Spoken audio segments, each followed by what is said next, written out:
Sauter kemerdekaan. Tidak ada kemerdekaan saudara.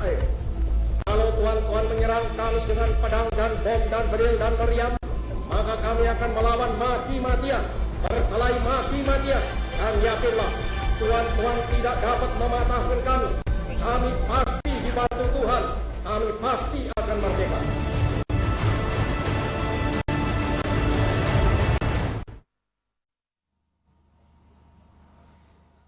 Assalamualaikum warahmatullahi wabarakatuh.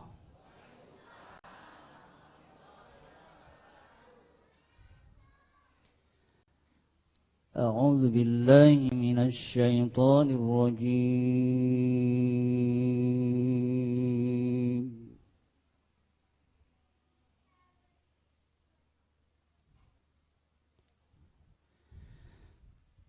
Bismillahirrahmanirrahim.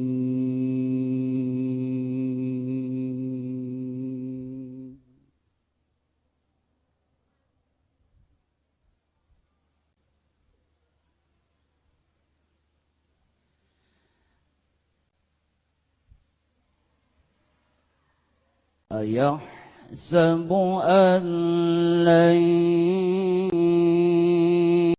yaqdira alaihi ahad.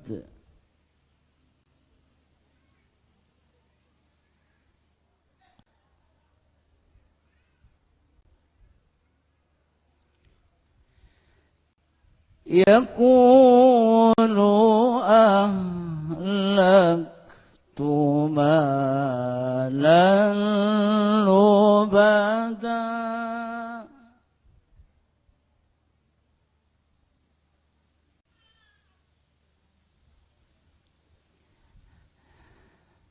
Ayahsabu an lam yarahu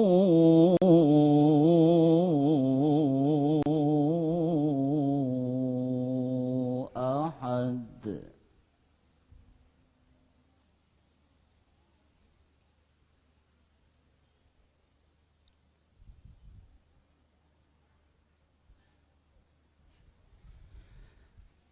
Alam naj'al lahu 'aynaini wa lisanan wa syafatayn.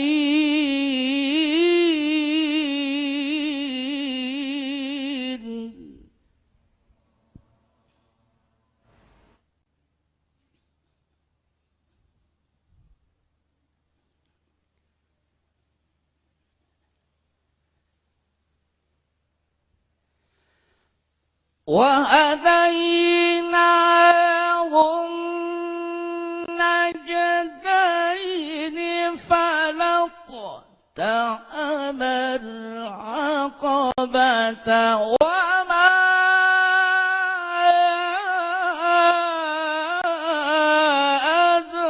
أدراك ما العقبة.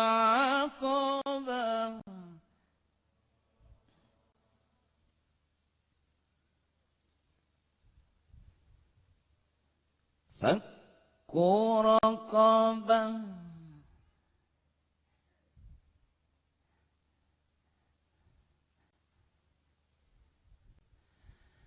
فك رقبة أو إطعام في يوم ذي مسغبة.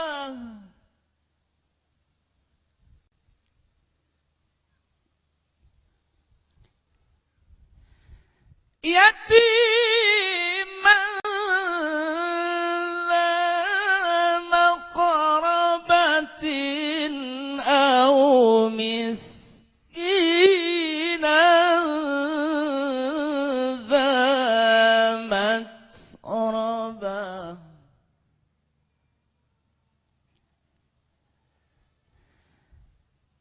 يتيما ذا مقربة أو مسكينا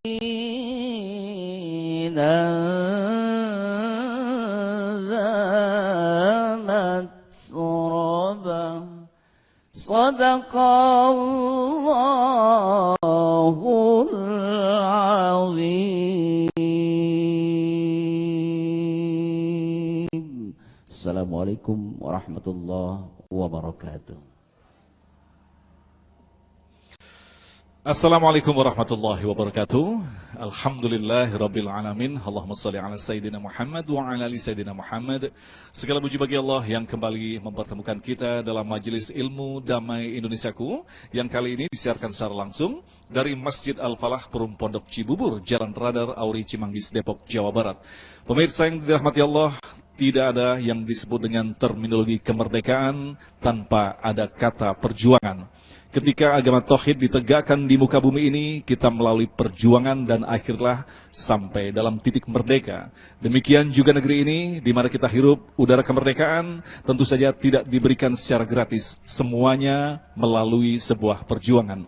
Lantas ketika kita sudah merdeka, benarkah kita memahami makna merdeka yang sesungguhnya? Orang-orang yang memaknai makna merdeka sesungguhnya adalah orang yang mampu mengisi kemerdekaan yang telah diberikan oleh para founding father kita. Nah, pemirsa yang dirahmati Allah, lantas apa sesungguhnya terminologi kemerdekaan dalam perspektif Islam? Itulah tema yang akan kita angkat dalam kesempatan kali ini bersama guru-guru kita, Ustadz Fahmi Salim dan Abi Magi, tentunya masih bersama kami Damai Indonesiaku yang dipersembahkan oleh Sarung Wadimor, tentu sarung kita. Selamat mengikuti. Bismillahirrahmanirrahim. Assalamualaikum warahmatullahi wabarakatuh.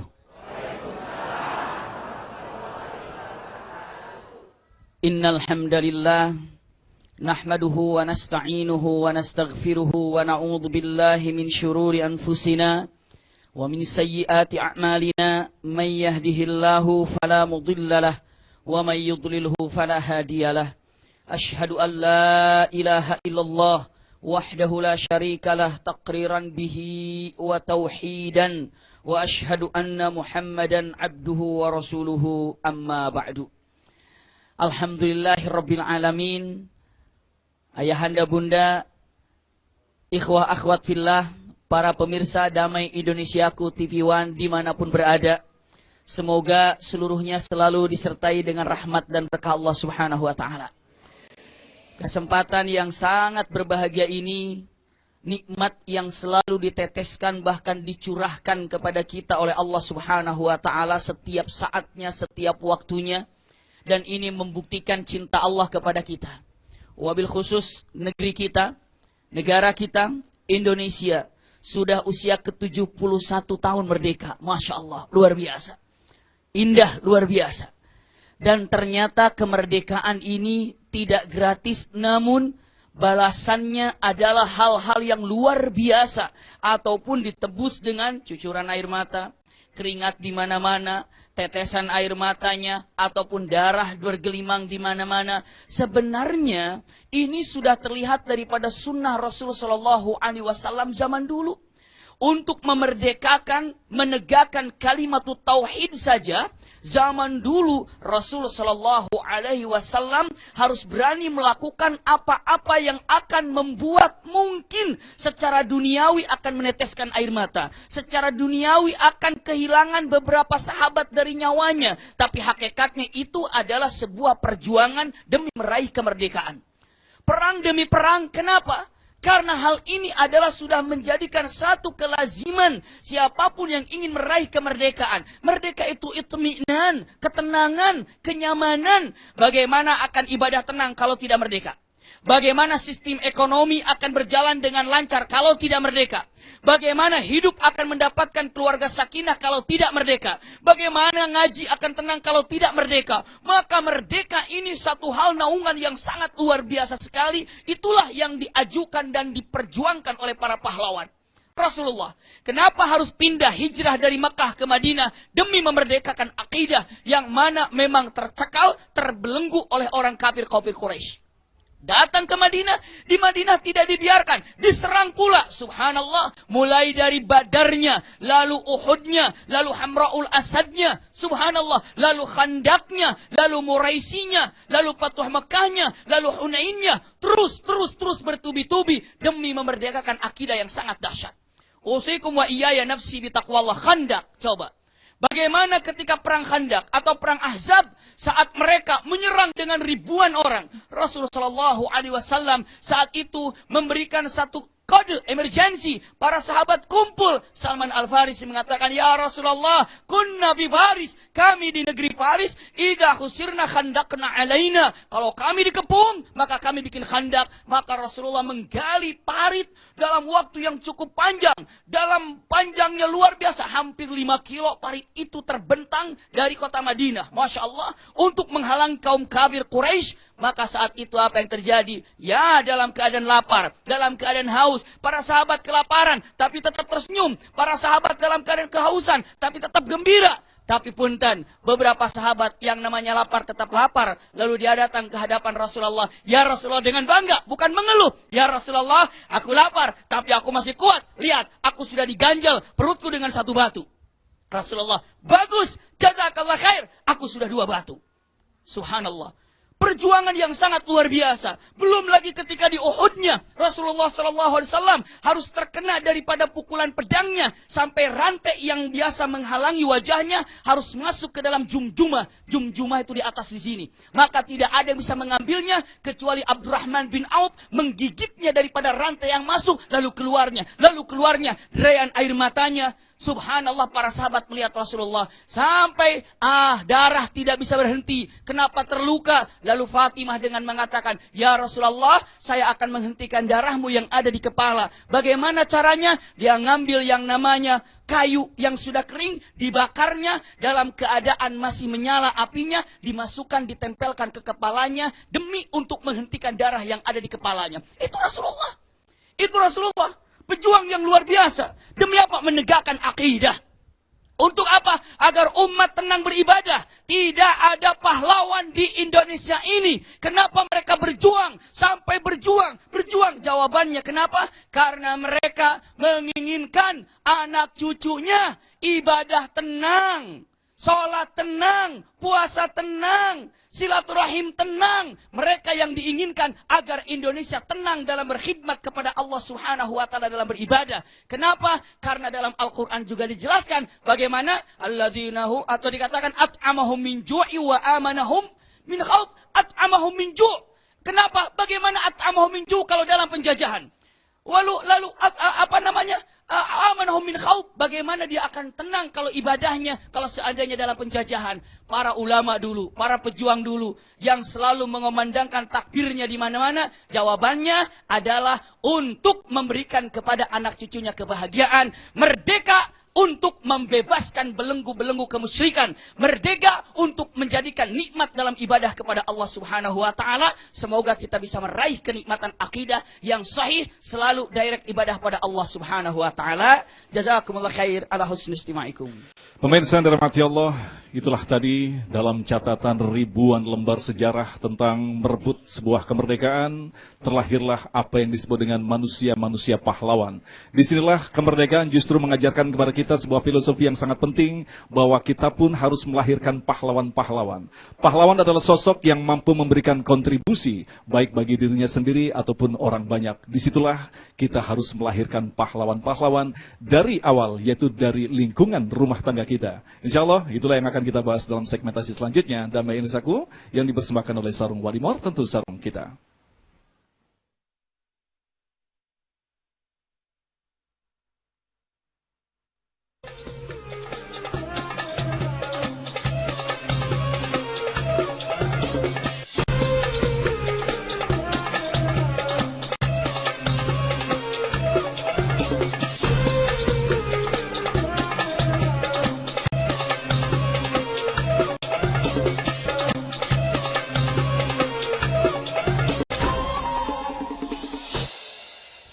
Subhanallah, Maha Suci Allah yang telah mengumpulkan kita di rumah Allah ini begitu indah dan begitu nyaman karena kita berada di rumahnya dan kita menjadi tamu-tamu Allah. Setelah kita tahu ternyata Rasulullah ingin memerdekakan umat daripada kejahiliahan, merdeka daripada kemusyrikan, sehingga kalimat tauhid digamblangkan di dalam hatinya dan dihujamkan di dalam setiap kalbu mukminin. Usikum wa iyaya nafsi bitaqwallah. Seandainya ingin tahu, lalu yang seperti itu namanya apa? Ya pahlawan. Pahlawan.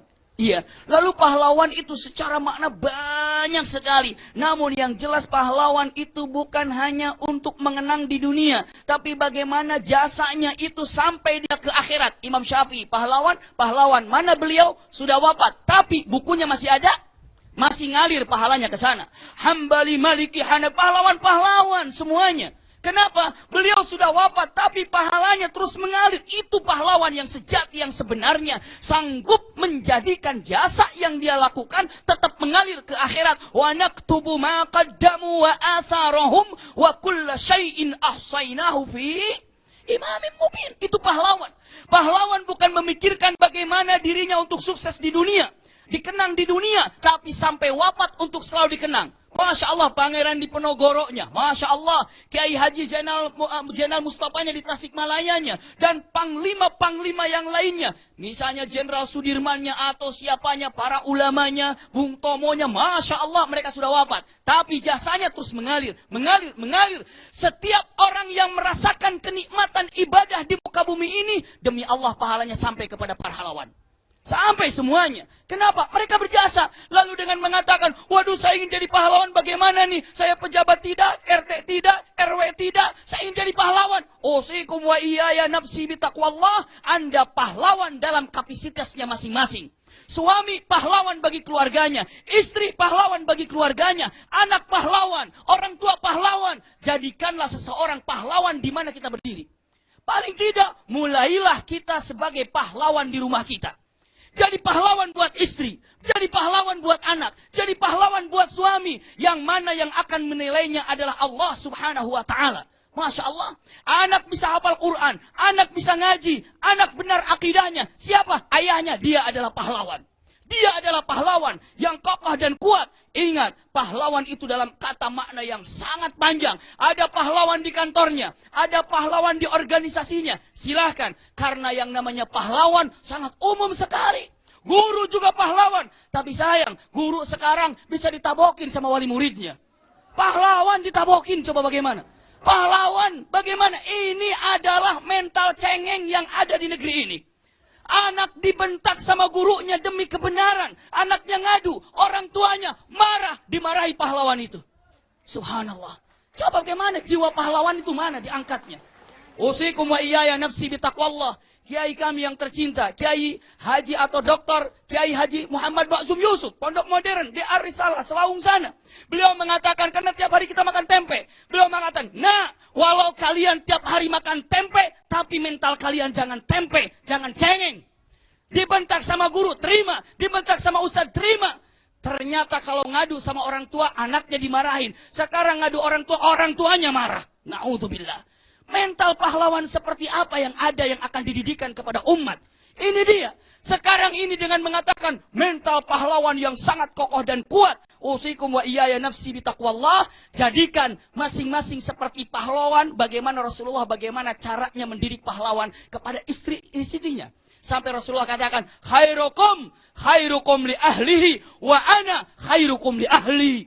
Jadilah Anda sebaik-baik orang untuk keluargamu, pahlawan buat keluargamu. Dan aku jadi pahlawan bagi keluargaku. Terutama, Bontan, simak baik-baik. Selamatkan keluarga dari api neraka. Itu hakikat pahlawan dalam keluarga. Qu anfusakum wa ahlikum nara. Ini dia. Coba, sudah dididikah anak kita baca Quran? Sudah dididikah anak dengan benar-benar akidah yang ada? Kalau sudah, jadikan diri kita sebagai pahlawan yang sejati. Syukran lakum ala husni istimaikum. Baik pemirsa yang dirahmati Allah, pada intinya kita telah disediakan kesempatan yang sama oleh Allah untuk menjadi pahlawan. Insya Allah kita akan bahas lebih dalam lagi terminologi pahlawan dalam sudut pandang Islam dalam segmentasi dialog bersama guru kita selepas pesan-pesan berikut ini. Tetaplah bersama kami, Damai Indonesiaku.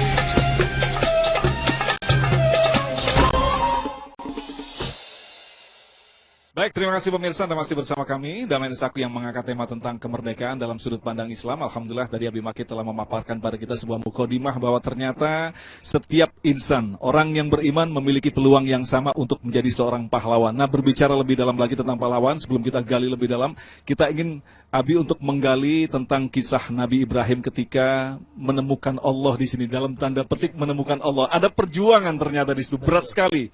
Gimana Abi? Jadi pertama kali melihat bulan, wah ini Tuhan, Iya, tenggelam dan seterusnya, Abi. Bagaimana ini maknanya? Masya Allah, ya jazakumullah khair. Bismillahirrahmanirrahim. Kalau melihat daripada Nabi Ibrahim alaihissalam, itu memang cara penemuan para nabi semuanya dengan tafakur. Makanya para ulama mengatakan, bahkan para nabi dengan tegas mengatakan ibadatul anbiya tafakur. Iya.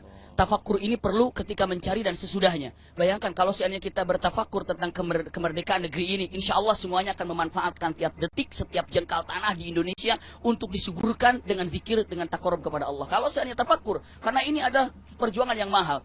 Nabi Ibrahim alaihissalam berpikir dengan yang Masya Allah, walaupun beberapa ulama mengatakan ini adalah sistem Nabi Ibrahim untuk memperjuangkan umatnya memperkenalkan Allah. Jadi kalau beliau sendiri sudah mengetahui itu Allah, hanya bagaimana cara memperjuangkan pemahaman mereka kepada Allah. Di antaranya mengatakan, hei umat, tuh kayaknya indah banget ya bintang ya. Iya, jadi diajak dulu mereka untuk melihat bintang, itu Tuhanku loh. Mau nggak mau nggak kamu sama dengan Tuhanku itu bintang itu? Itu adalah teori tarbiyah untuk mengajarkan kepada mereka kepada Allah perjuangannya para pahlawan. Akhirnya dia mengatakan, oh iya begitu hilang, saya nggak suka gitu. Begitu, itu aja bulan, itu bulan. Mereka agar ikut kepada perkataan Nabi Ibrahim. Lalu mereka bilang, bulan lebih gede ya, begini. Begitu hilang, tapi saya nggak suka ya. Dia nggak suka juga. Begitu datang matahari, ada akbar. Katanya, kalau lebih besar lagi. Ternyata hilang juga. Lalu dia katakan, inni bari'um mimma syirikun. Aku ini bersuci ataupun melepaskan diri daripada apa-apa yang telah engkau membuat syirik. Jadi ternyata merdekakan daripada perbuatan syirik itu luar biasa. Dengan ini aku ini lepas daripada perbuatan syirik tersebut. Maka akhirnya mereka, iya juga ya. Seperti itu. Ini adalah sistem Nabi Ibrahim alaihissalam untuk memerdekakan daripada kesyirikan tersebut agar tauhidnya lancar. Dan ternyata ini adalah ajakan seolah-olah begini, hai kaumku, jika anda bergantung kepada makhluk ini, maka anda lemah. Makanya ada satu hadis qudsi mengatakan kalimatnya, ya ibna Adam la takhaf, jangan takut ya. Madama sultani baqiyah, selagi aku yang berkuasa di bumi ini, kata Allah. Dengan menyebutkan, wahai anak Adam, kalian gak perlu takut. Selagi kekuatanku, engkau masih percaya tentang ketuhananku, keagunganku. Jadi istilahnya kalau ada orang percaya kepada manusia itu masih tunduk kepada siapapun. Itu dia yang menarik. Jadi artinya ketika orang masih bersandar kepada makhluk Allah, itu berarti belum merdeka. Belum merdeka. Belum merdeka. Jadi kalau anda ingin memerdekakan diri anda hanya kepada Allah tauhidnya, benar seperti itu.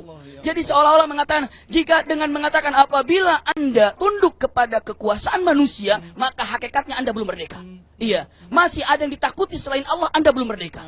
Jadi kalau anda sudah takut kepada Allah dan ibadahnya kepada Allah, berarti anda merdeka. Itulah kenyataannya. Nah, bisa dikatakan berapa banyak orang yang takut dengan manusia. Persis, Abi. Jadi artinya selama ini bisa dikatakan kita mungkin belum merdeka. Artinya kemerdekaan secara real, secara duniawi, benar. Kita diberikan oleh pahlawan kita, bebas untuk beribadah. Tetapi di lain sisi, masih ada saja kita masih menyembah tagut di situ. Nah, bersandar seperti kepada itu. Tagut-tagut. Ini dia. Bahkan kita pun, saya sampaikan, mumpung dalam keadaan dalam haji juga, kadang-kadang untuk pemahaman ini. Makanya dalam kalimat talbiyah ini, Mas Agung ya. Dalam kalimat talbiyah ini adalah yang dikejar-kejar manusia itu kan puji. Berapa banyak orang mengejar agar manusia memujinya. Makanya karena gila puji ini, mereka labrak halal haram, nyakitin orang karena dia kejar puji. Yang selanjutnya apa? Kenikmatan. Dia ngejar nikmat, dia rasa dengan kenikmatan itu akan dapat segala-galanya. Lalu yang ketiganya adalah kekuasaan. Dia ngejar kekuasaan, kita ini dijajah dengan gila puji, kita ini dijajah juga dengan kekuasaan, dan kita ini juga dijajah dengan mencari kenikmatan. Makanya ada innal hamda wan ni'mata lakawal muluk. Sudah selesai kan? Apa yang anda cari itu ada di situ. Makanya kalau innal hamda wan ni'mata lakawal mulk, kalau sesungguhnya tidak dikuasai dan anda serahkan, anda merdeka. Ya Allah, artinya, anda merdeka. Artinya dari awal Bapak para Nabi Ibrahim alaihissalam telah menunjukkan kepada kita ada proses untuk mencapai bersandar kepada Allah. Artinya kita diajak dulu untuk berpikir tentang dunia di situ. Benar. Lihat bintang, lihat bulan dan seterusnya. Closingnya itu Tuhan kita. Itu Tuhan kita. Ujungnya itu adalah yang menciptakan, itu adalah Tuhan kita. Jadi anda tunduk kepada makhluk apapun. Sekarang makhluk siapa yang tidak bisa ditemui di muka bumi ini? jenderal siapa, Iya. misalnya, ataupun pejabat mana, kita bisa jumpa. Tapi kalau dengan bintang, Anda tidak bisa jumpa. Dengan bulan, Anda tidak bisa jumpa. Dengan matahari, Anda tidak bisa jumpa. Anda tuh lemah, gitu ya. Anda tunduk ke matahari saja, Anda lemah. Gitu ya. Tapi kalau kepada Allah, Anda kuat. Seperti Intinya itu. adalah ketika manusia mencari Allah, diawali dengan mengamati mentadabur alam semesta. Bi. Betul, Tetapi pastinya yang demikian. terjadi, Bi, ini bukankah banyak orang yang justru mentadabur alam semesta, tetapi ternyata justru tersesat di alam semesta, tidak sampai kepada Allah. Bi. Betul. Apa yang salah ada di mana? kata-kata Bi? satu kalimat. Iqra bismi rabbik. Allah. Satu kalimat saja. Oke. Bisa jadi iqra demi ilmu yang Anda pahami, tapi setelah Anda paham bismi rabbik.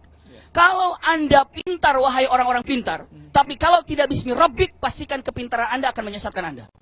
Anda bismi rabbik, tapi Anda tidak iqra, ya, maka Anda punten-punten akan sombong, ya, ataupun punten akan tersesat juga.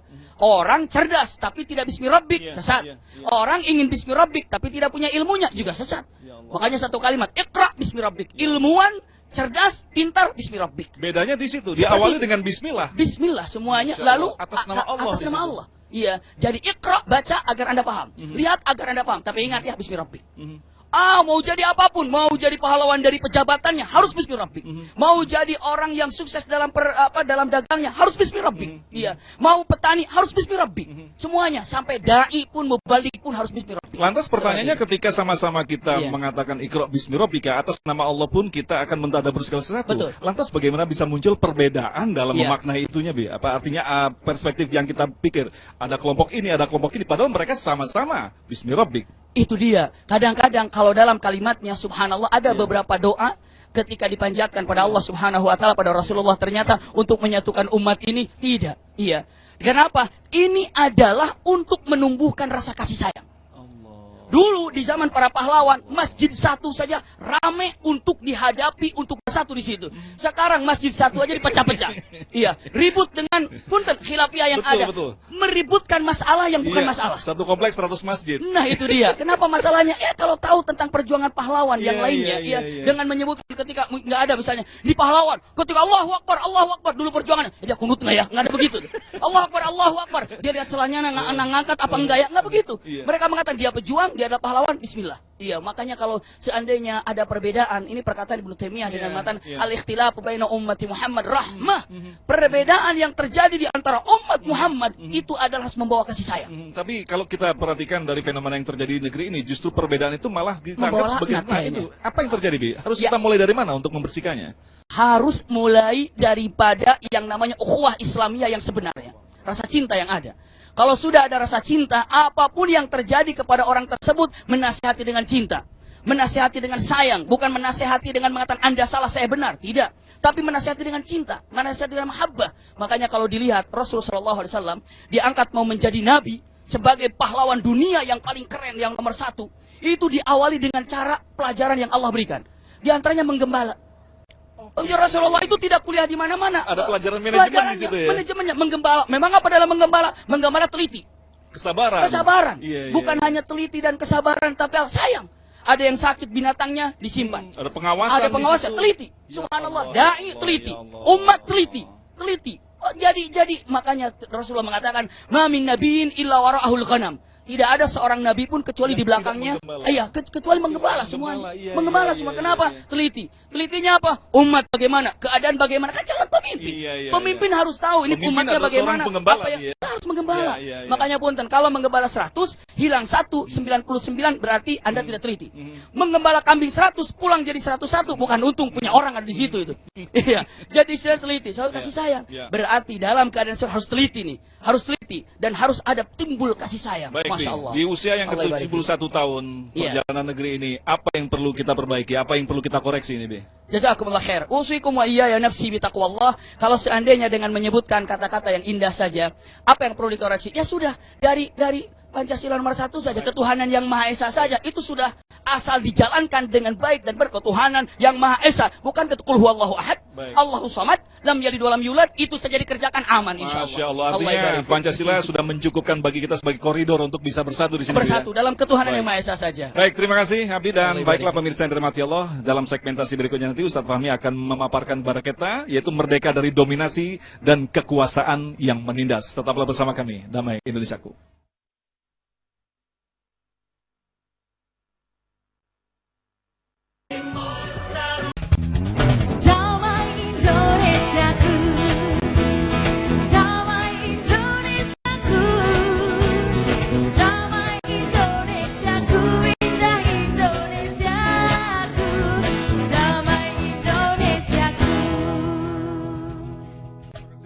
Bersama kami Damai Nusaku yang mengangkat tema tentang kemerdekaan dalam sudut pandang Islam. Alhamdulillah tadi Abi Maki telah memaparkan pada kita bahwa inti dari kemerdekaan adalah bebas daripada diri sendiri. Setelah kita bebas daripada diri sendiri, ternyata masih ada juga yang perlu kita perjuangkan, yaitu merdeka daripada dominasi orang lain. Ustadz Fahmi akan memaparkan pada kita. Silakan Ustaz. Bismillahirrahmanirrahim. Assalamualaikum warahmatullahi wabarakatuh. Alhamdulillahi wahdah, sadaqa wa'dah, wa nasara abdahu, wa a'azza jundahu, wa hazama al-ahzaba wahdah. Asyhadu an la ilaha illallah wahdahu la syarika lah, wa asyhadu anna Muhammadan abdullahi wa rasuluh la nabiyya wa la rasula ba'dah. Allahumma salli wa sallim wa barik ala habibina wa syafi'ina Muhammadin wa ala alihi wa ashabihi wa man sara ala hadihi ila yaumiddin, amma ba'du. Bapak-bapak dan ibu-ibu jamaah Masjid Al-Falah yang dimuliakan Allah Subhanahu wa taala, apa kabarnya? Alhamdulillah masih sehat, segar ya. Alhamdulillahirabbil. Para pemirsa TV One dimanapun Anda berada, kita mendapatkan kemerdekaan ini merupakan karunia nikmat yang begitu mahal dari Allah Subhanahu wa taala. Betul? Banyak bangsa-bangsa yang belum merdeka.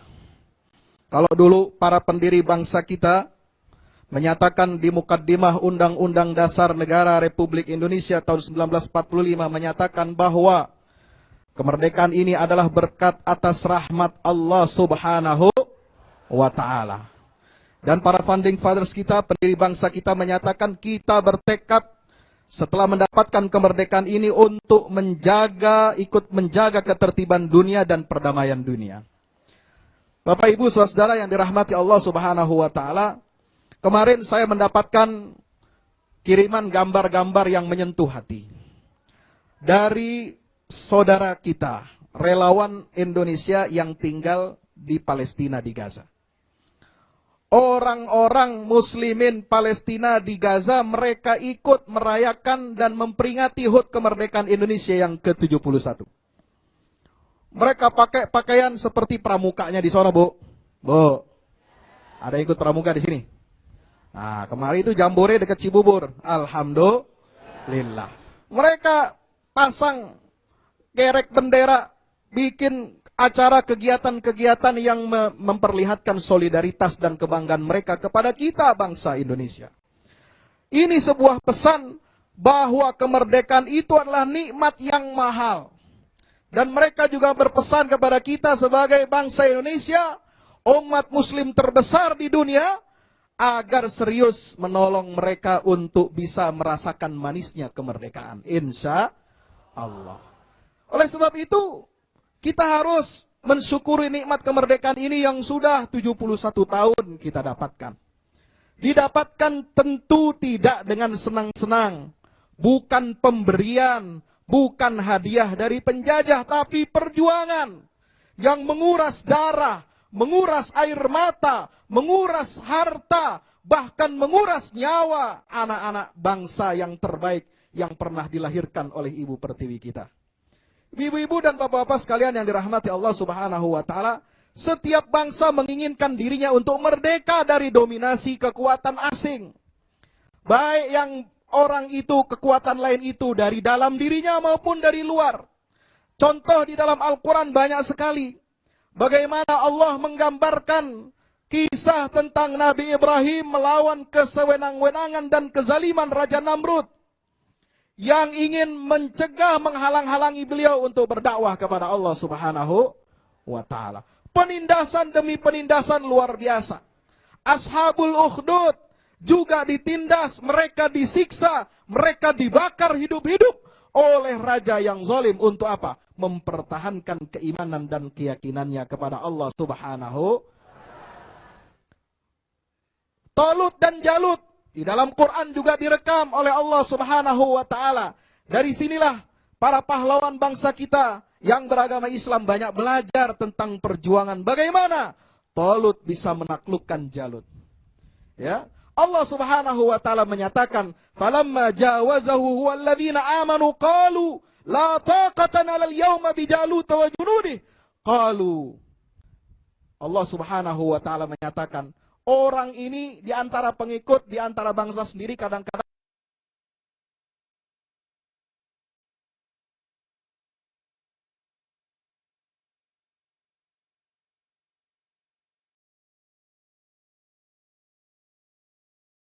pengikut di antara bangsa sendiri kadang-kadang ada yang bermalas-malasan. Ada yang takut untuk berjuang.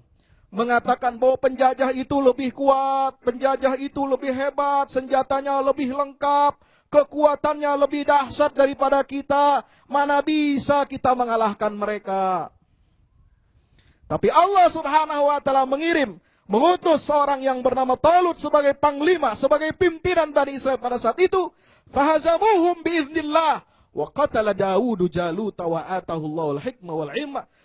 Watallahul hikmah wal ilma wal hikmah wa 'allamu mimma yasha. Allah Subhanahu wa taala utus Talut ditemani dan didukung oleh Daud alaihissalam untuk bisa mengalahkan pasukan Jalut yang luar biasa. Makanya Allah Subhanahu wa taala menyatakan kam min fi'atin qalilatin ghalabat fi'atan katsiratan biiznillah wallahu ma'as. Banyak tentara yang sedikit tapi sanggup bisa mengalahkan tentara yang banyak dengan izin Allah Subhanahu. Ini pelajaran dari pahlawan-pahlawan kita yang belajar dari Al-Quran bahwa mereka harus memiliki sabat, memiliki keyakinan, tekad yang teguh untuk memerdekakan bangsanya dari cengkraman kaum penjajah. Ada lagi bangsa yang ingin merdeka dari orang lain. Kalau tadi contoh dari dalam dirinya sendiri, seperti Bani Israel diperbudak oleh Fir'aun. Na'udzubillah min zalik. Sekarang banyak Fir'aun baru. Allah mengingatkan di dalam Al-Quran, wa idh anjaynakum min ali fir'auna yasumunakum su'al adab yudhabbihuna abna'akum wa yastahyuna nisa'akum wa fi dhalikum bala'um min rabbikum azim. Allah SWT ingatkan kepada Bani Israel. Ingatkan wahai Bani Israel, kalian mendapatkan nikmat, kami selamatkan kalian dari perbudakan Fir'aun. Mereka Fir'aun itu beserta bala tentaranya telah membunuhi anak-anak kalian. Telah menyiksa keluarga-keluarga kalian. Tapi kemudian Allah selamatkan kalian. Disinilah pentingnya kita untuk mensyukuri nikmat dari Allah Subhanahu wa ta'ala. Insya Allah. Pemirsa yang dirahmati Allah, itulah tadi kita merasakan kemerdekaan yang telah diberikan oleh pahlawan kita. Merdeka dalam arti kita bebas daripada dominasi bangsa asing. Pada saat itu ada yang disebut dengan peperangan, berhadap-hadapan dengan senjata dan senjata. Tetapi ternyata pemirsa yang dirahmati Allah, dalam kondisi merdeka yang luar biasa ini masih terus terjadi peperangan. Apa yang disebut dengan perang pemikiran. Insya Allah kita akan bahas dalam segmentasi berikutnya. Damai Indonesia.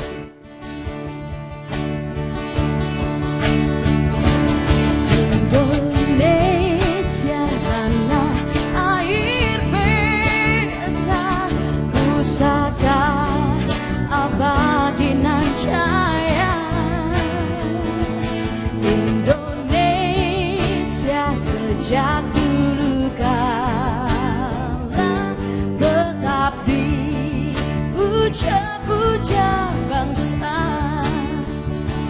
Di sana tempat lahir beta, dibuai, dibesarkan bunda. Tempat berlindung di hari tua, tempat akhir menutup mata. Indonesia tanah air beta, pusaka abadi nan jaya. Indonesia sejak dulu kala tetap dipuja-puja bangsa. Di sana tempat lahir beta, dibuai, dibesarkan bunda. Tempat berlindung di hari tua,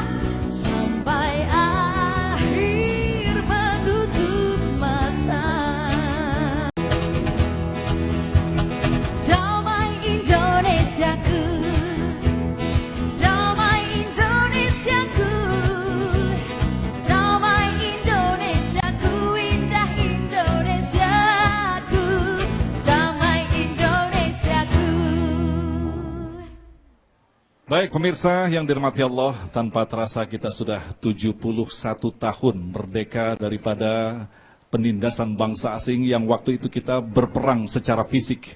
Tetapi jangan lengah, ternyata dalam kemerdekaan ini kita masih terus berperang, khususnya dalam wilayah pemikiran yang menyusup di setiap lini kehidupan. Apa itu yang disebut dengan perang pemikiran? Ustadz Fahmi akan menjelaskannya, silakan. Bismillahirrahmanirrahim. Jamaah sekalian yang dirahmati Allah Subhanahu wa taala. Model perang zaman sekarang ini banyak sekali. Kalau sudah tidak ada penjajahan yang jenisnya klasik, dia menduduki satu negara, dia menjajah satu bangsa, mungkin sekarang tinggal bangsa Palestina yang merasakan seperti itu. Ataupun bangsa-bangsa lain yang belum kita kenal, yang mereka memiliki hak untuk merdeka, hak untuk berdaulat, dan hak untuk menentukan nasib sendiri. Tetapi yang tidak kalah jahatnya, yang tidak kalah berbahayanya adalah perang yang diluncurkan dan dilancarkan oleh musuh-musuh kita. Oleh musuh-musuh agama dan musuh negara. Yaitu perang yang tidak konvensional. Mereka tidak meluncurkan bom, mereka tidak mengirimkan tank, mereka tidak meluncurkan roket, ataupun tentara, artileri, kavaleri, dan lain sebagainya. Tetapi yang mereka luncurkan adalah berbagai macam subhat-subhat. Apa itu subhat? Sesuatu yang bisa menyebabkan keraguan-keraguan di dalam akidah kita. Yang meragukan kita untuk beribadah. Yang meragukan dan merusak pondasi kita punya keluarga. Kita punya dasar-dasar bermasyarakat. Ini yang hendak dihancurkan oleh penjajahan gaya baru. Jamaah sekalian yang dirahmati Allah Subhanahu wa taala, Nabi SAW pernah mengingatkan kepada kita agar kita mewaspadai munculnya penjajahan gaya baru, yaitu dengan cara apa? Dengan cara kita mengikuti gaya-gaya kehidupan bangsa-bangsa yang lebih maju. Dengan cara kita mengikuti style mereka, pemikiran mereka, bahkan yang merusak sekalipun kita ikuti. Kita terima, kita adopsi. Rasulullah SAW menyatakan di dalam hadisnya, la tattabi'unna sanana alladhina min qablikum shibran bi shibrin wa dhira'an bi dhira'in hatta law dakhalu fi hujri dhab la dakhaltumuh, kata Rasulullah sallallahu alaihi wasallam. Nabi menyatakan bagaimana? Sungguh demi Allah kalian pasti di satu saat akan mengikuti gaya-gaya, agama-agama, pemikiran-pemikiran yang ada diambil dari bangsa-bangsa sebelum kalian. Sampai pun mereka akan masuk ke dalam lubang biawak, kata Rasulullah SAW, maka kalian pun akan masuk mengikuti terperosok kepada jalan yang mereka tempuh itu. Rasulullah SAW pernah ditanya, An-Nasara wal Yahud ya Rasulullah, apakah bangsa-bangsa sebelum itu adalah Yahudi dan Nasrani, wahai Rasulullah Sallallahu Alaihi Wasallam? Maka Nabi menjawab, Faman, siapa lagi kalau bukan mereka? Maka Rasulullah sudah mengingatkan kepada kita, agar kita berhati-hati sebagai umat akhir zaman, umat yang mendapatkan kemuliaan dari Allah Subhanahu wa taala, untuk kita menjaga melestarikan kitab suci Al-Qur'anul Karim dari berbagai penyimpangan, untuk kita menjaga syariat Allah Subhanahu wa taala, syariat yang pamungkas, syariat yang membawa kemaslahatan kita fid din wad dunya wal akhirah. Maka akan banyak sekali serangan-serangan, pemikiran-pemikiran yang hendak mengacaukan kita, yang hendak membelokkan kita, yang hendak mengaburkan kita dari jalan Islam yang benar yang diwariskan oleh Rasulullah sallallahu alaihi wasallam. Bapak Ibu Saudara yang dirahmati Allah Subhanahu wa taala, kalau kita bandingkan perang pemikiran dengan perang militer ini memang sangat unik. Kalau perang militer itu yang pertama dia ingin tujuannya menguasai suatu negara, ingin menyedot kekayaan sumber daya alamnya. Tapi kalau perang pemikiran, yang dijajah bukan negeri, yang diambil bukan sumber daya alam, tapi yang dijajah, yang ditaklukkan adalah pemikiran kita, akidah kita yang dirusak, iman kita, nilai-nilai berkeluarga dan sosial kita yang dihancurkan oleh mereka. Yang kedua, kalau perang militer itu ongkosnya cukup mahal. Ngirim tank itu nggak mahal, ngirim pesawat F-16 nggak mahal, ngirim berbagai macam senjata-senjata berat itu bukannya tidak mahal. Jamaah sekalian yang dirahmati Allah Subhanahu wa taala, sehingga banyak orang kalau ingin perang berpikir ribuan kali. Kalau berperang fisik, militer pikir ribuan kali. Tapi zaman sekarang mudah sekali satu bangsa, musuh agama dan musuh negara, dia ingin menghancurkan musuhnya, dia ingin menaklukkan musuhnya dengan cara apa? Menyebarkan pemikiran-pemikiran syubhat. Ongkosnya murah, bisa diajak bertamasya, bisa diberi beasiswa, bisa pergi jalan-jalan ke sana kemari, dan lain sebagainya. Murah ongkosnya, tetapi jangka panjang ini akibatnya luar biasa. Hadirin yang dirahmati oleh Allah Subhanahu wa Ta'ala, kalau kita melihat lagi perang militer ini, Bapak Ibu sekalian, hampir mustahil dikatakan dia akan banyak mendapatkan pendukung. Kalau ada bangsa kita mendukung penjajah asing, langsung pasti dicap sebagai pengkhianat. Pengkhianat bangsa, pengkhianat negara. Tetapi kalau namanya perang pemikiran, banyak dia akan mendapatkan simpatisan. Banyak akan mendapatkan dukungan-dukungan dari orang-orang yang tidak berilmu, dari orang-orang yang mau menjual agama dan bangsanya untuk dijual kepada bangsa asing, dijual kepada musuh-musuh agama dan musuh negara. Begitu murahnya jamaah sekalian yang dirahmati oleh Allah Subhanahu wa Ta'ala. Dan uniknya, anehnya, mereka yang seperti ini tidak dicap sebagai pengkhianat negara. Ya, betapa banyak ekonom-ekonom yang membela ekonomi neoliberal, politisi-politisi yang merusak bangsa dan negara ini, lalu dia mendapatkan arahan perintah dari luar negeri untuk menghancurkan bangsanya sendiri. Itu ada di negeri-negeri muslim yang seperti ini. Tapi mereka tidak pernah mendapatkan cap sebagai pengkhianat negara. Jamaah sekalian yang dirahmati dan dimuliakan oleh Allah Subhanahu wa Ta'ala, ini yang harus kita waspadai. Harus kita waspadai perang pemikiran ini. Tidak kalah hebatnya, bahkan sekarang inilah perang yang paling berbahaya, yang bisa menikam jantung umat Islam, yang bisa membahayakan fondasi agama kita, fondasi keluarga kita, karena yang mereka serang ini akidah. Yang mereka serang ini adalah nilai-nilai Al-Quran yang mengatur seluruh kehidupan kita sebagai keluarga, kita sebagai masyarakat, kita sebagai umat, sebagai negara yang ingin mendapatkan keridhaan Allah Subhanahu wa Ta'ala. Mereka ingin menjauhkan, yasudduna an sabilillah wa yabghunaha iwaja. Orang-orang itu menginginkan agar kita jauh, terhindar. Ya, mereka halang-halangi kita dari jalan Allah Subhanahu wa Ta'ala dan menginginkan supaya jalan yang ditempuh oleh umat ini menjadi bengkok. Tidak sesuai dengan arahan Allah, tidak sesuai dengan petunjuk Nabi kita Muhammad sallallahu alaihi wasallam, dan menjauh, melenceng, menyimpang jauh dari jalannya salaful ummah. Jalan yang insya Allah kata Imam Malik, disitulah kita akan mendapatkan kejayaan manakala kita lan tasluha hadhil ummah illa bima saluha bihi awwaluha. Umat Islam ini tidak akan bisa baik, tidak akan bisa mulia, tidak akan bisa mendapatkan kemenangan pertolongan dari Allah kecuali dia meniti jalan yang telah ditempuh oleh salaf mereka, yaitu para sahabat, para tabi'in, para tabi'in, para ulama mujtahidin, yang mana mereka telah mengarahkan umat, membimbing umat ini ribuan tahun lamanya, bahkan sampai hari kiamat. Mereka akan senantiasa berada bersama-sama kita dengan arahan, bimbingan, fatwa-fatwanya, insya Allah. Alhamdulillah, pemirsa yang dirahmati Allah, Ustadz Fahmi telah memberikan sebuah kesadaran kepada kita. Memang benar sepakat apa yang telah disampaikan oleh beliau, bahwa anggaran militer di setiap negara adalah anggaran yang paling besar dibanding dengan anggaran-anggaran lainnya, triliunan rupiah. Dan ternyata mereka punya strategi dengan biaya yang sangat murah, yaitu yang disebut dengan perang pemikiran.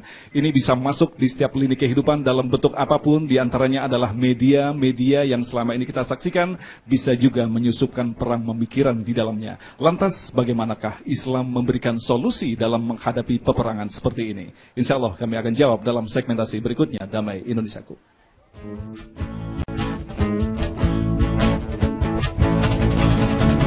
Biar saja ku tak sehebat matahari, tapi selalu ku coba untuk menghangatkanmu. Biar saja ku tak setegak batu karang, tapi selalu ku coba untuk melindungimu. Ku pertahankan kau demi kehormatan bangsa. Ku pertahankan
Alhamdulillahirabbil alamin. Jamaah sekalian yang dirahmati Allah Subhanahu wa taala, para pemirsa TV One dimanapun berada, kita menyadari bahwa perang pemikiran ini sangat berat untuk kita hadapi dalam rangka kita mempertahankan kemerdekaan kita sebagai umat Islam. Tadi disampaikan oleh Ustadz Abi Maki di pertama tadi bahwa kita memiliki tugas dan kewajiban untuk bisa menjaga kemerdekaan dalam pengertian yang hakiki. Menjaga bagaimana kita supaya bisa beribadah, memiliki akidah yang kuat, memiliki kemampuan kita untuk mandiri dan berdaulat, tidak bisa diintervensi oleh kekuatan-kekuatan di luar diri kita. Kita hanya menghamba kepada Allah Subhanahu wa taala. Itulah hakikat dan esensi kita meraih dan mempertahankan kemerdekaan kita. Jamaah sekalian yang dirahmati Allah Subhanahu wa taala, ada tentunya ternyata ada peran iblis di sini. Peran iblis untuk melancarkan perang pemikiran dan diikuti oleh antek-antek, oleh kroni-kroni maupun staf-stafnya.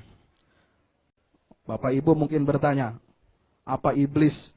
Iya, punya staf Pak Ustadz.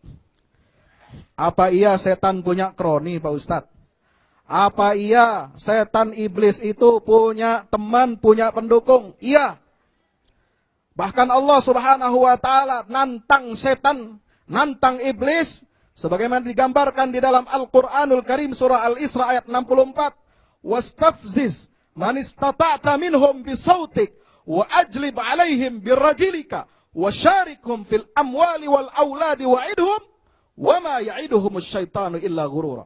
Wahai iblis, hasutlah, silahkan kau hasut.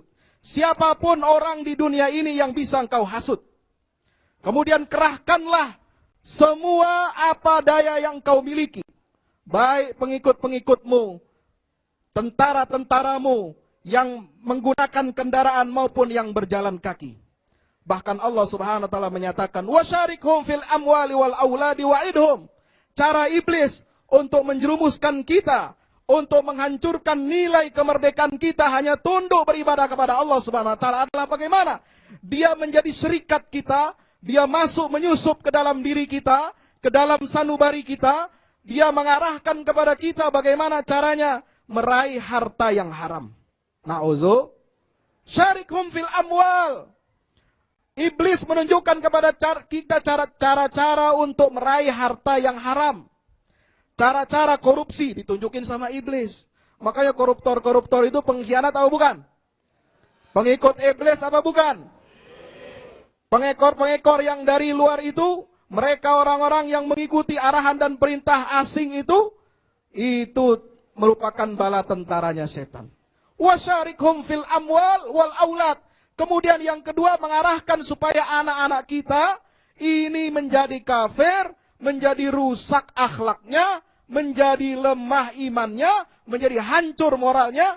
Itu merupakan tipu daya setan dan iblis. Na'udzubillah min zalik. Maka Allah Subhanahu wa taala mengingatkan kepada kita, siapa yang tidak bisa dipengaruhi oleh iblis dan antek-anteknya itu? Yaitu inna ibadi laisa alaihim sultan. Laisa alaihim sultan. Sesungguhnya hamba-hambaku yang tulus ikhlas menyembah kepadaku, kata Allah Subhanahu wa taala. Merekalah yang tidak bisa dipengaruhi, yang tidak bisa diintervensi oleh iblis dan bala tentaranya. Insya wa kafa bi rabbika wakila. Hanya Allah Subhanahu wa taala saja Tuhanmu yang akan menjadi penolong, yang akan menjadi penolong buat kita semua. Amin ya rabbal alamin. Makanya kalau kita ingin menghadapi perang pemikiran ini, untuk menjaga kemerdekaan kita, maka kita harus menjadi hamba-hamba yang mukhlis. Hamba-hamba yang disebut oleh Allah, illa ibadakal minhumul mukhlasin. Kecuali hamba-hamba dari Allah Subhanahu wa taala yang mana mereka ikhlas, mengikhlaskan hatinya, membersihkan hati dan dirinya dari selain Allah Subhanahu wa taala, dari setiap godaan dunia, dari setiap godaan setan, insya Allah. Ibnu Abbas, sahabat Nabi kita Muhammad SAW, menjelaskan dalam tafsirnya, sebagaimana dikutip oleh Al-Imam Ibnu Katsir, ketika menyatakan tentang ayat tsumma la'atiyannahum min baini aydihim wa min khalfihim wa an aymanihim wa an syama'ilihim wa la tajidu aktsarahum syakirin. Ini Allah sedang memberikan tips bagi kita. Allah sedang membagikan resep kepada kita agar selamat dari tipu daya setan. Yang pertama, karena iblis mengatakan tsumma la'aqudanna lahum siratakal mustaqim. Saya akan tongkrongi anak manusia itu. Ditongkrongin, Pak. Supaya apa? Supaya mereka jauh dari jalan yang lurus. Maka kata iblis, aku akan datangi mereka dari depan, dari belakang, dari kiri dan kanan. Kata Ibnu Abbas bagaimana? Setan dan iblis itu mengarahkan dari arah depan manusia. Artinya apa? Usakkikuhum fi akhiratihim. Kami buat ragu-ragu umat Islam itu tentang kebenaran akhirat. Yang kedua, dari arah belakang. Apa kata iblis? Uraghibuhum fi dunyahum. Kami bikin anak manusia itu gandrung dan tergila-gila kepada dunia. Na'udzubillah. Dari arah kanannya apa kata iblis? Maka iblis menyatakan, ushbihu alaihim amradinihim. Kami akan buat ragu mereka, bimbang tentang urusan agama mereka. Ini kerjanya iblis dan konco-konconya. Buat kita ragu, buat kita bimbang. Ibadah nggak perlu katanya. Nikah boleh beda agama katanya. Boleh kita melegalkan perkawinan sesama jenis katanya. Kenapa? Karena kita dibuat bimbang dan ragu tentang agama kita oleh iblis dan antek-anteknya. Yang keempat, yang terakhir, kata iblis, wa an aimanihim, wa an syama'ilihim. Yaitu apa? Ushilahumul ma'asi. Aku buat anak Adam itu gandrung untuk suka bermaksiat kepada Allah Subhanahu wa ta'ala. Sehingga kunci kita buat selamat dari gangguan para pengikut-pengikut iblis ini ada 4. Yaitu yang pertama, kita hanya taat dan tunduk kepada Allah Subhanahu. Yang kedua, kita cinta Allah, cinta akhirat, zuhud dari dunia ini. Insya Allah. Yang ketiga, kita harus tanamkan akidah yang kuat, iman yang kuat kepada anak cucu generasi penerus kita, agar mereka tidak bimbang kepada urusan agamanya. Dan yang keempat, kita harus apa? Kita harus didik anak-anak kita, tanamkan pada mereka takut kepada Allah, agar mereka hanya ingin taat kepada Allah dan menjauhi maksiat kepada Allah Subhanahu wa ta'ala. Insyaallah. Baik, pemirsa yang dirahmati Allah, dari paparan guru-guru kita tadi, pastilah mungkin ada sesuatu yang ingin ditanyakan. Kami akan berikan kesempatan dalam segmentasi berikutnya. Tetaplah bersama kami, Damai Indonesiaku.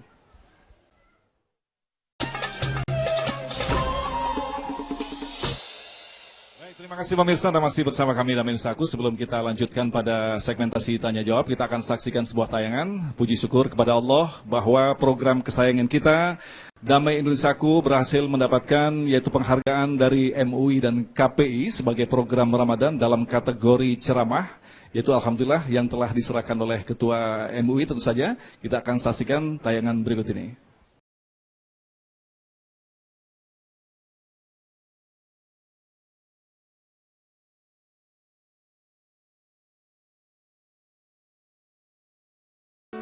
Nah, ini hadiah syiar Ramadan dari Majelis Ulama Indonesia dari kategori ceramah.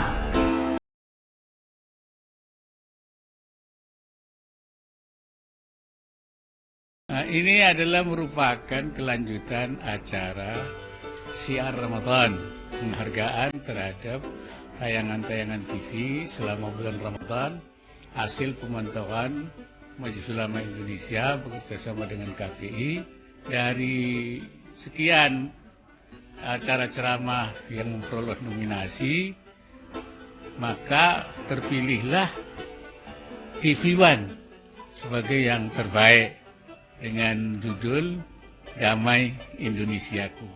Jadi Damai Indonesiaku itu dianggap sebagai acara ceramah paling terbaik, ya, karena penyajiannya, kemudian juga kontennya, dan kemudian juga dia melakukan acara yang berpindah-pindah dari satu tempat ke tempat yang lain dan menampilkan mubaligh-mubaligh yang bagus, yang profesional.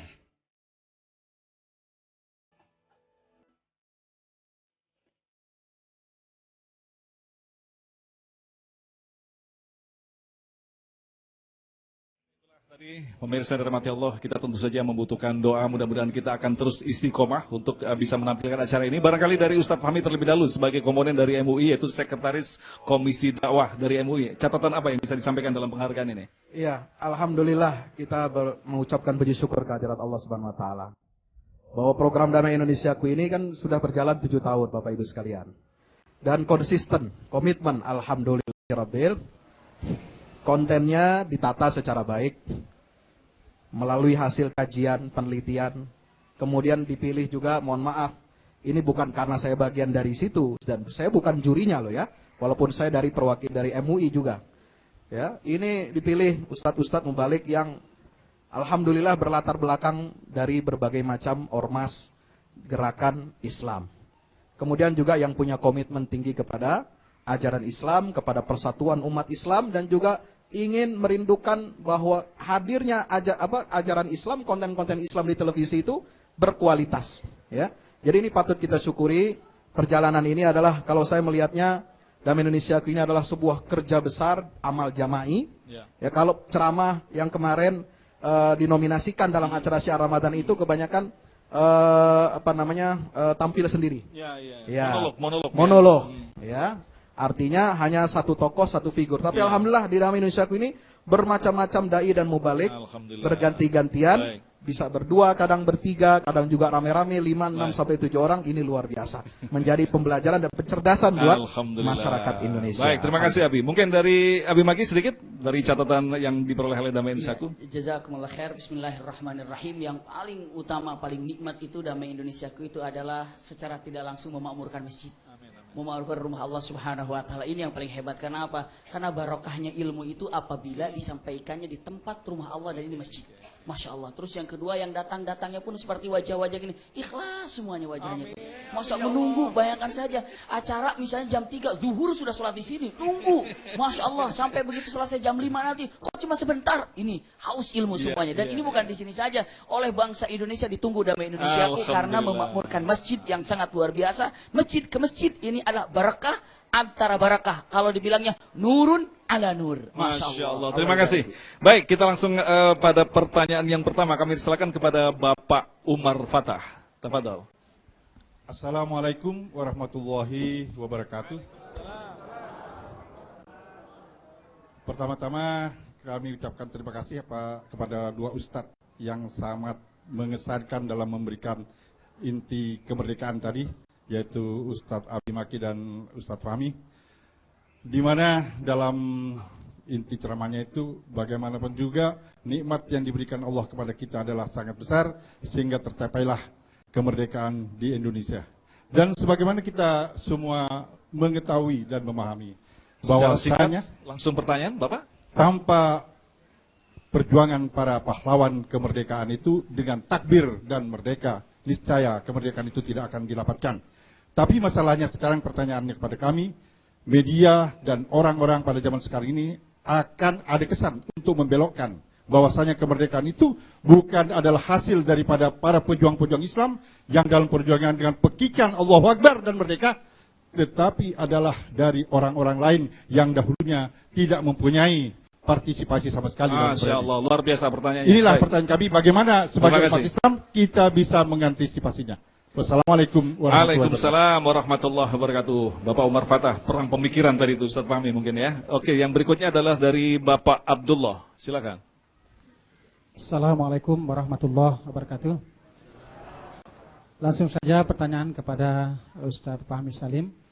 Tadi telah disampaikan tentang Ghazwatul Fikri.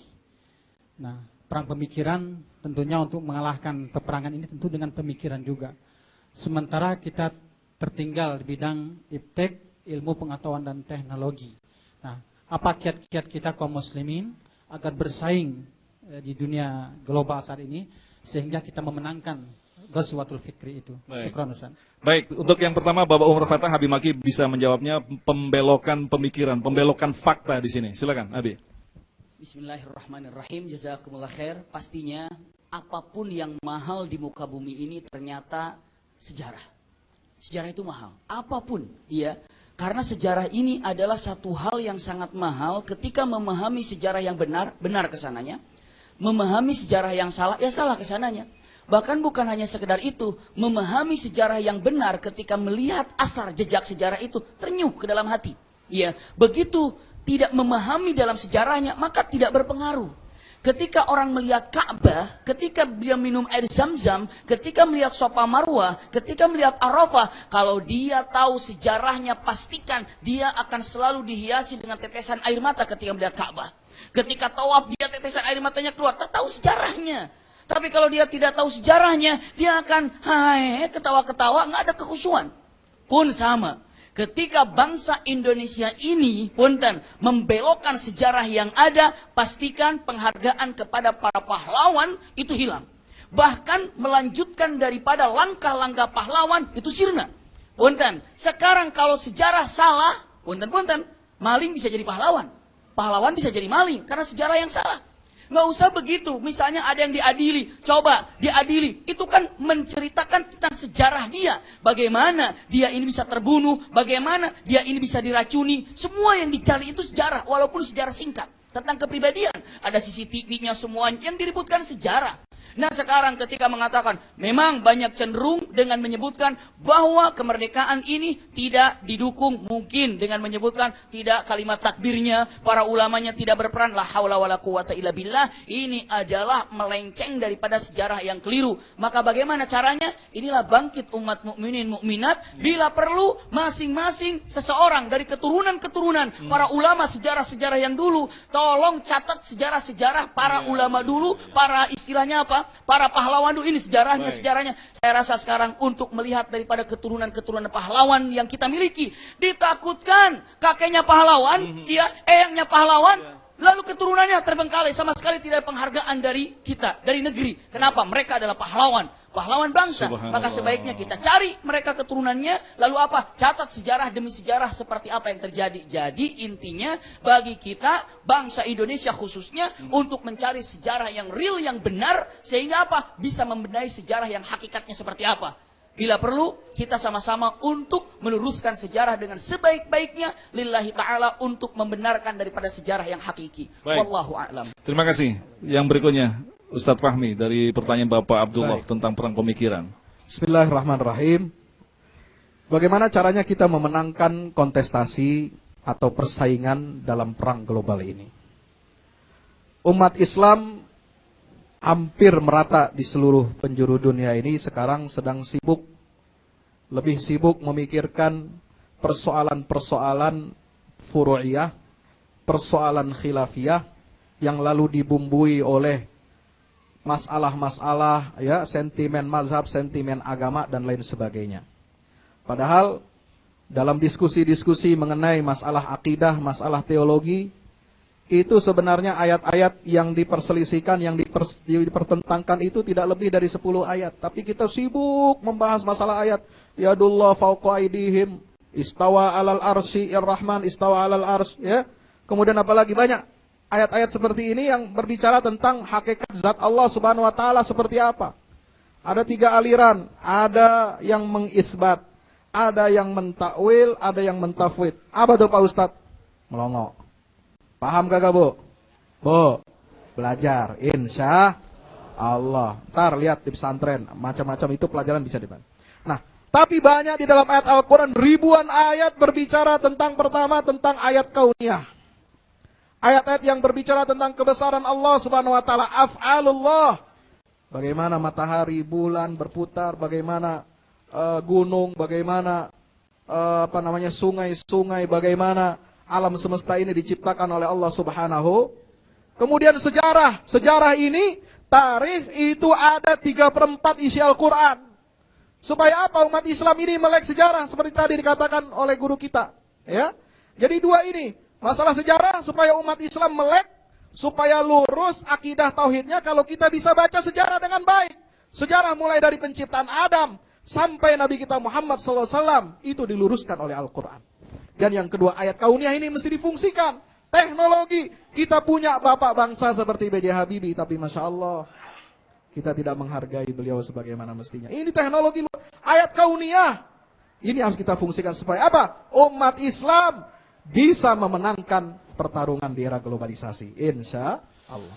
Baik, terima kasih guru-guru yang telah memberikan penjelasan yang sangat gamblang sekali. Dan pemirsa yang dirahmati Allah, sesungguhnya kemerdekaan dan sekaligus kebahagiaan sejati adalah ketika kelak Allah telah menempatkan kita di dalam surganya. Tetapi ketika kita masih berada di dunia, yang disebut dengan peperangan dan kemerdekaan akan terus terjadi. Tetapi seperti yang dikatakan tadi, berbahagialah kita yang terus-menerus bersandar kepada Allah. Karena itulah sesungguhnya hakikat dari kemerdekaan sebenarnya. Insya Allah dalam segmentasi yang terakhir nanti, guru-guru kita akan mengajak kita berdoa. Mudah-mudahan kita termasuk orang-orang yang terus merdeka dari menghamba kepada ciptaan Allah dan bukan menghamba kepada Allah sendiri. Tetaplah bersama kami, Damai Indonesiaku.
Hadirin jamaah sekalian yang dirahmati dan dimuliakan Allah Subhanahu wa taala, sampai kita di ujung pengajian kita pada sore hari ini.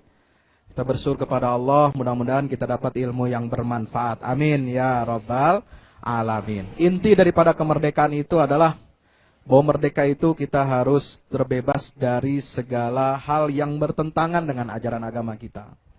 Bahwa kita harus berdiri, berdaulat atas diri kita sendiri.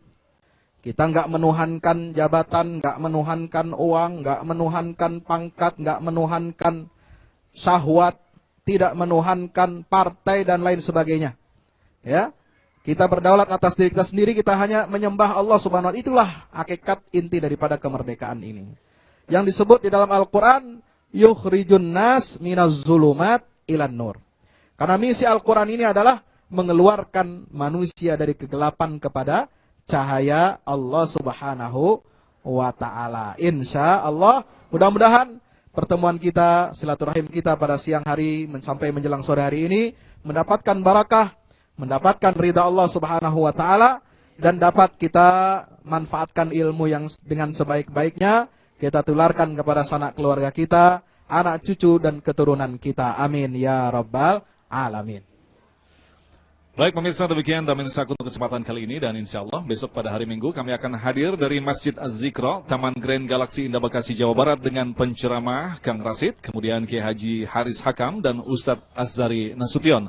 Agung Izul Haq dan kerabat kerja Damai Indonesiaku serta pendukung acara ini Sarung Wadimor, tentu sarung kita mengucapkan terima kasih atas perhatian Anda. Assalamualaikum warahmatullahi wabarakatuh. Sama-sama kita berdoa kepada Allah Subhanahu wa taala. Allahumma shalli ala Sayyidina Muhammad wa ala ali Sayyidina Muhammad. Allahumma ya Allah ya Allah ya Allah. Alhamdulillah, alhamdulillah, alhamdulillah. Ya Allah, terima kasih ya Rabb. Kau telah berikan ke negeri kami kemerdekaan. Ya Allah, terima kasih, terima kasih. Negeri kami Engkau telah berikan kenyamanan. Kami nikmat beribadah kepadamu ya Rabb dengan kemerdekaan ini. Kami nikmat untuk melaksanakan perintah-perintahmu di negeri kami yang penuh dengan keamanan ini ya Rabb. Ya Allah, ya Rahman, ya Rahim, maafkan kami, maafkan kami. Jika kami tidak mampu mengisi kemerdekaan dengan baik, padahal kemerdekaan ini amanah yang Kau berikan kepada kami. Ya Allah, maafkan kami jika selama ini kami belum mengangkat syiar-Mu di bumi ini, di negeri ini, Indonesia yang kami cintai. Ya Allah, Ya Rahman, Ya Rahim, Ya Rahman, Ya Rahim, bantu kami, negeri kami agar lebih indah lagi, pandai lagi beribadah kepada-Mu. Ya Allah, negeri kami, bantu agar kami, negeri kami bisa lebih bersyukur lagi kepada-Mu. Ya Allah, bantu kami, negeri kami agar lebih pandai lagi beribadah, bersyukur dan berzikir kepada-Mu. Ya Rabbana a'inna ala dzikrika wa syukrika wa husni ibadatika. Ya Allah, Ya Rahmanu, Ya Rahim, 71 tahun negeri kami berada dalam kemerdekaan. Ya Allah, amanah ini telah kami emban selama 71 tahun. Ya Rabb, Ya Rabb, Ya Rabb, sudah saatnya Kau berikan kepada kami, sudah saatnya Kau berikan kepada kami, hadiahkan kepada kami para pemimpin yang berjiwa besar, para pemimpin bagaikan baginda Nabi Muhammad SAW yang selalu tidak nyenyak tidurnya karena memikirkan umatnya dalam kalimat yang terindah, ummati, ummati, ummati.